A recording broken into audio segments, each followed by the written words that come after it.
Magandang umaga mga kahuan. Narito na ang Pag-asa Weather Update today.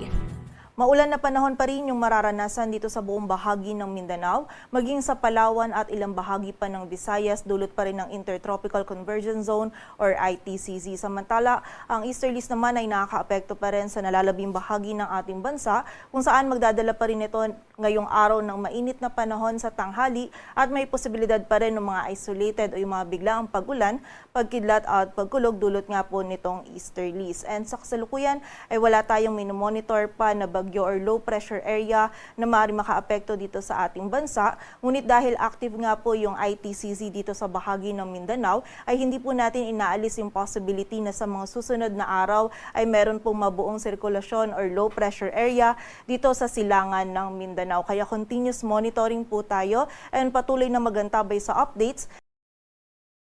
At para nga sa maging lagay ng panahon ngayong araw ng Biyernes, dito sa buong bahagi ng Luzon, maliban na lang sa area ng Palawan, ay patuloy pa rin tayong makakaranas ng bahagyang maulap hanggang sa maulap na kalangitan. May kainitan pa rin po yung panahon lalong-lalo na sa tanghali. Ngunit pagsapit ng hapon at gabi ay meron tayong or makakaranas tayo ng mga isolated o yung mga biglaang pag-ulan, pagkidlat at pagkulog na dulot ng easterlies. Ito pong mga pagulan nito ay posibleng tumagal mula 30 minutes hanggang sa 2 oras at kahit po hindi ganun katagal yung mga pagulan na maaari nating maranasan, ay posible pa rin itong maging katamtaman hanggang sa mga malalakas na pagulan lalong-lalo na during severe thunderstorms. Kaya pag-iingat pa rin po sa posibilidad ng mga pagbaha at pagguho ng lupa lalong-lalo na dun sa mga kababayan natin na nakatira sa mga areas na prone sa mga flash floods at landslides.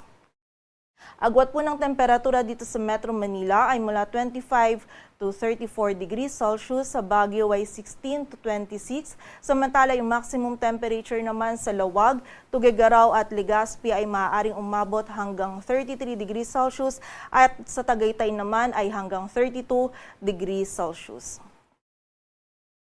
Samantala sa bahagi naman ng Visayas at Mindanao, ang buong bahagi po ng Mindanao, lalong-lalo na dito sa area ng Zamboanga Peninsula at Barm, maging dito din sa bahagi ng Palawan at Eastern Visayas, ay patuloy pa rin makakaranas ng maulap na kalangitan at mga kalat-kalat na pag-ulan, pagkidlat at pagkulog na dulot ng ITCZ. So muli po, pag-iingat para sa ating mga kababayan dyan sa posibilidad pa rin ng mga pagbaha at pagguho ng lupa. Samantala, dito naman sa nalalabing bahagi ng Visayas ay meron din tayong mararanasan ng mga isolated na mga pag-ulan, pagkidlat at pagkulog. And as early as this morning po ay makakaranas na ng mga pag-ulan yung mga areas na ito. Kaya kapag tayo lalabas, wag po natin kalilimutan yung mga pananggalang natin, and also yung mga regional offices din po natin ay nagpapalabas ng mga thunderstorm advisories or mga babala ukol sa mga pag-ulan na ito. Agwat ng temperatura dito sa Puerto Princesa ay mula 26 to 32 degrees Celsius. Sa Kalayaan Islands ay 26 to 33. Samantala sa bahagi naman ng Iloilo, Cebu at Tacloban, yung maximum temperature ay maaari pong umabot hanggang 32 degrees Celsius. Sa bahagi naman ng Zamboanga ay 33 degrees Celsius. Sa Cagayan de Oro ay 32 at sa Davao naman agwat po ng temperatura ay from 25 to 33 degrees Celsius.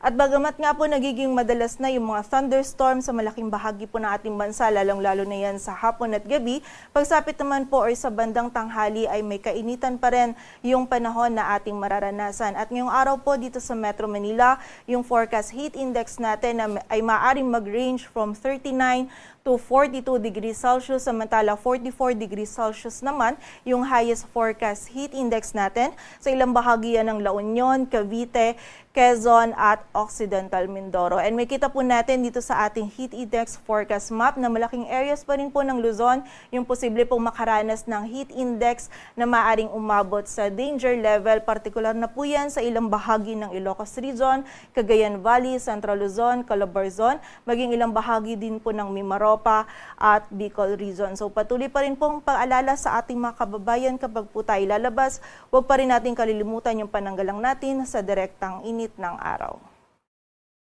At para naman sa lagay ng dagat baybayin ng ating bansa, wala po tayong nakataas na gale warning.